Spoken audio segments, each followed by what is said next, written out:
July of 2026, as Season M-3 of Pokemon Champions comes to a close, I notice a Pokemon that has some high staying power in the meta, whose skill set remains unchanged.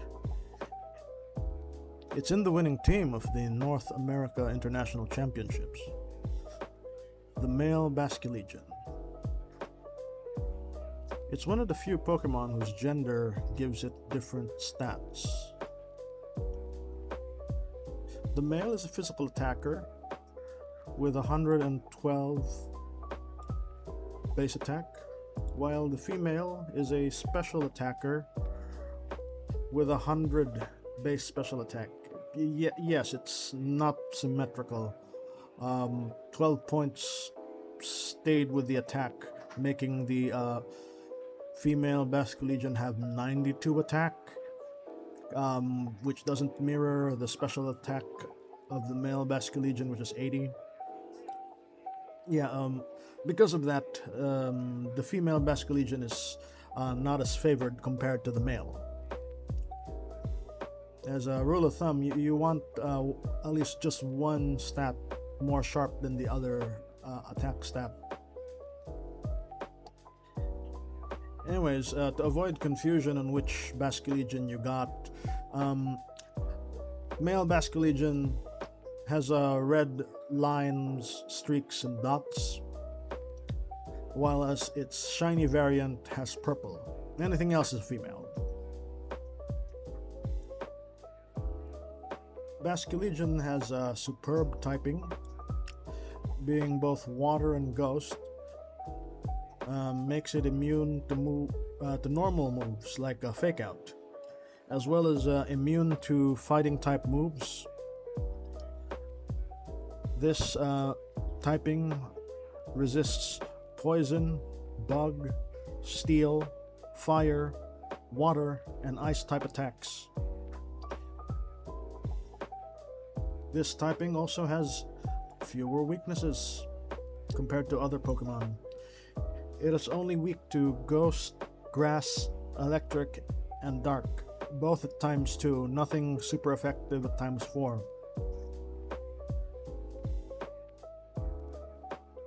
This Pokemon has 3 abilities, namely Swift Swim, Adaptability, Mold Breaker. Swift Swim doubles Basculegion's speed under the rain. This locks it only to rain teams, so only not really a handful, but only a few people use it.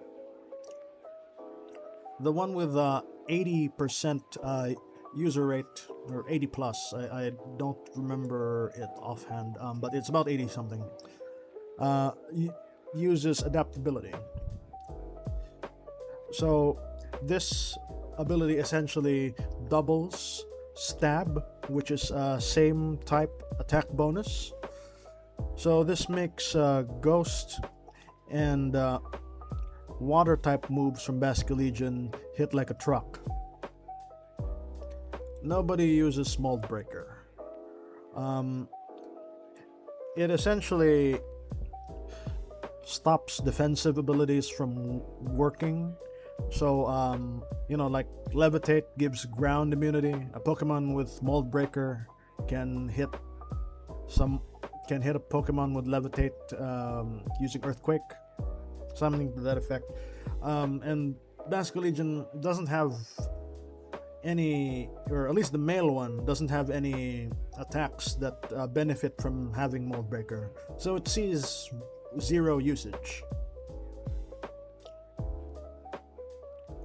The build is pretty straightforward with 0 deviance.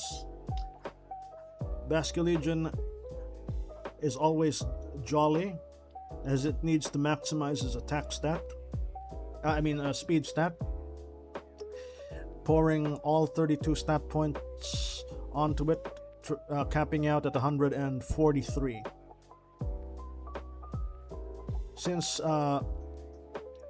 Since there is no attack boosting nature, the 32 points invested in its base 112 attack will reach about 164. It will rely on stab, same, to make it work. The remaining 2 HP, remaining 2 stats goes to HP. Its HP stat is actually higher than its attack stat. It has 120. So just by putting the remaining 2 points onto HP, you give it about 197 health. That makes it very tanky. We have a lot of Pokemon that put everything on HP and cannot reach 197.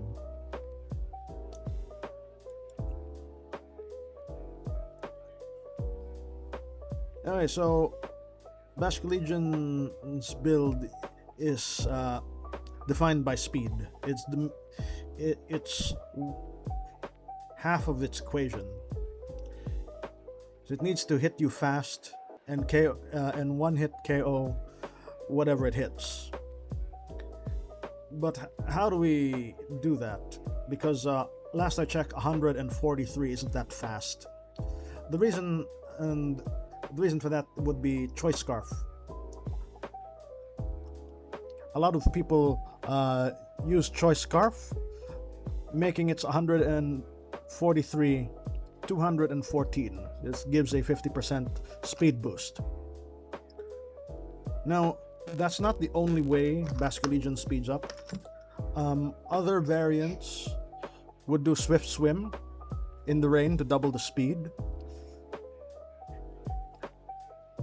and use Mystic Water or Life Orb to make up for the lack of adaptability.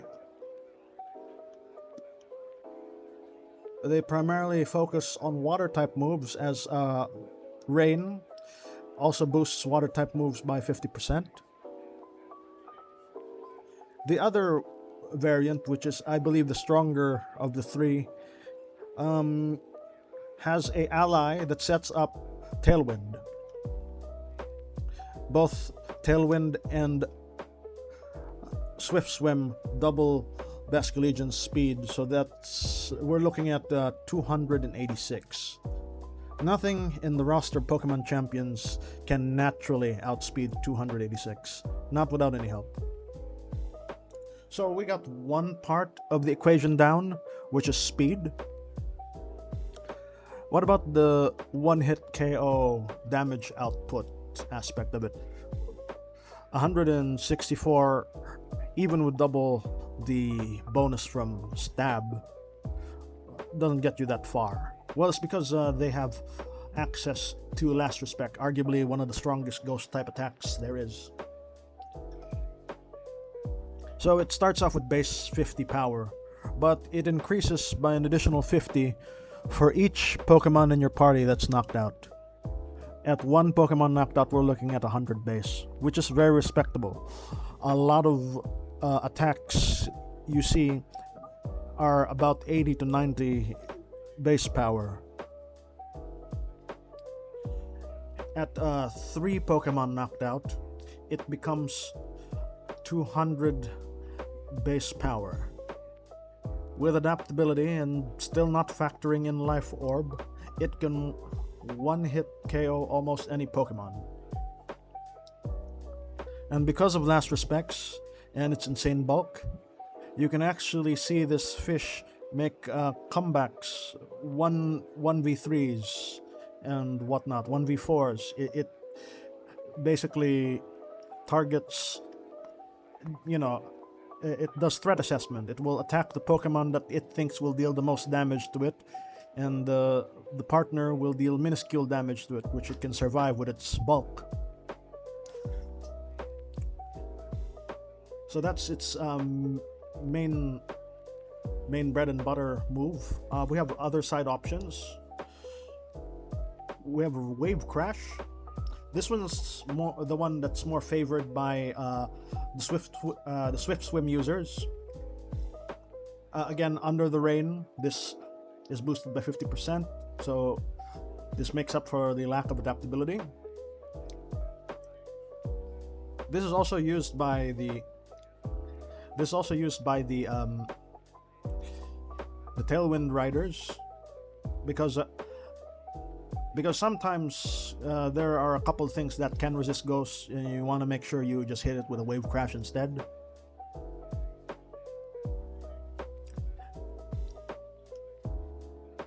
Then we have Aquajet for priority. The variants that do not have Choice Scarf have Protect, while the variants with Choice Scarf have Flip Turn. Now, why Flip Turn, you ask? Well, it's basically because of adaptability. So everything has to be either Ghost or Water for it to hit hard. And Flip Turn is a nice scouting attack. Compared with high speed, you flip turn and switch into something that resists the enemy lineup. So usually if you see a Basculegion out in the front, it's going to do Flip Turn.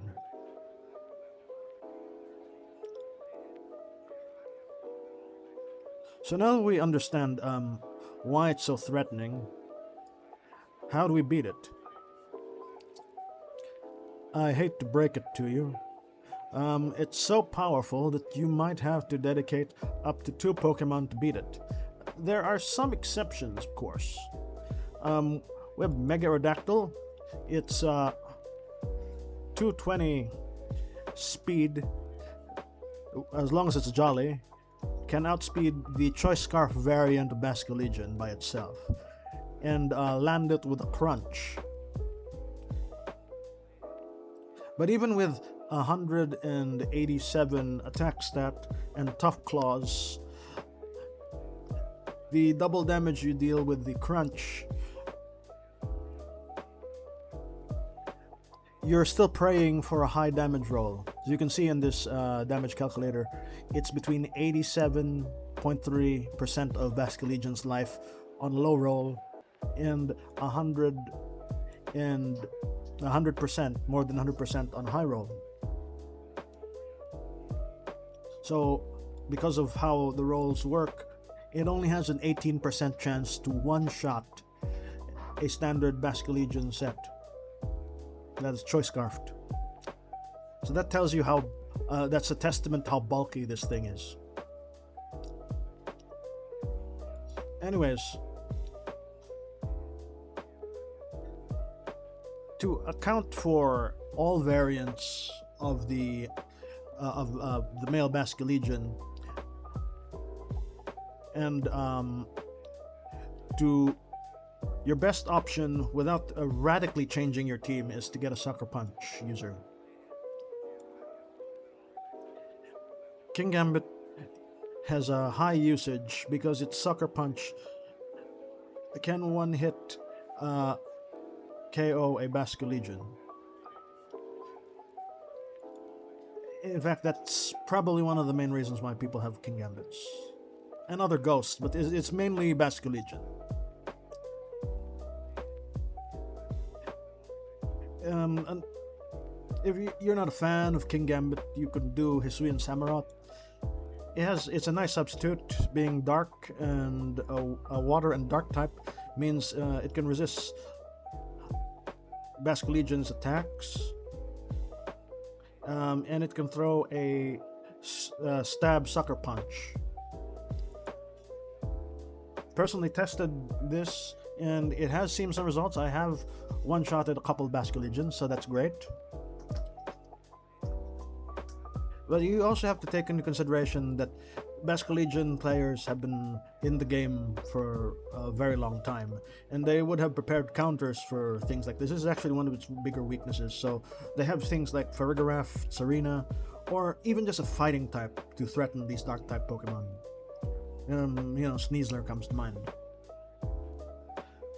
Now we go to the category of at least 2 Pokemon to deal with Basculegion. Basically, you can even the playing field with your own Tailwind.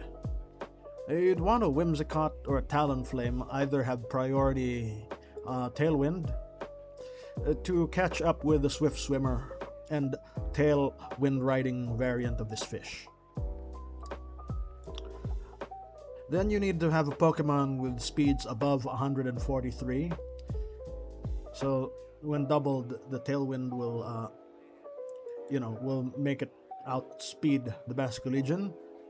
And you have to dome it with either a ghost, grass, electric, or dark type attack.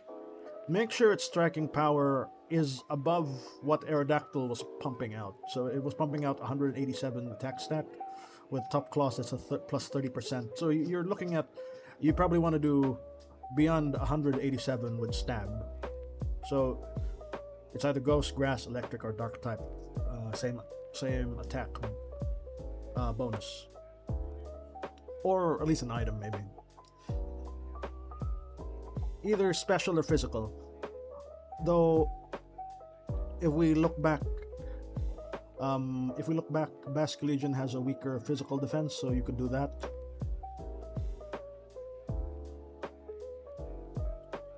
Now, I know what you're thinking after looking at my visual aid. Why not the Tailwind's eternal rival, Trick Room?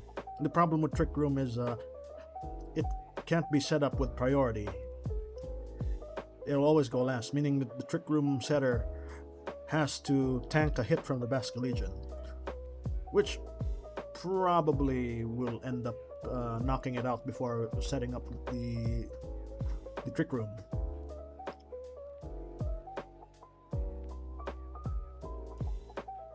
The next are Scrappy Pokemon that or Pokemon that have the ability Scrappy and no Fake Out. So Scrappy allows normal and fighting type attacks to ignore ghost type immunity. It's basically the same concept with the Tailwind. You fake out the Basculegion and hit it with its weakness. This is harder to time, and the non-Choice Scarf variant Basculegion can just protect, as this is very telegraphed. There are only a handful of Pokemon that are Scrappy and no Fake Out. Lastly, we have a special mention of Heliolisk with the ability to Dry Skin. Dry Skin makes Heliolisk immune to water type attacks.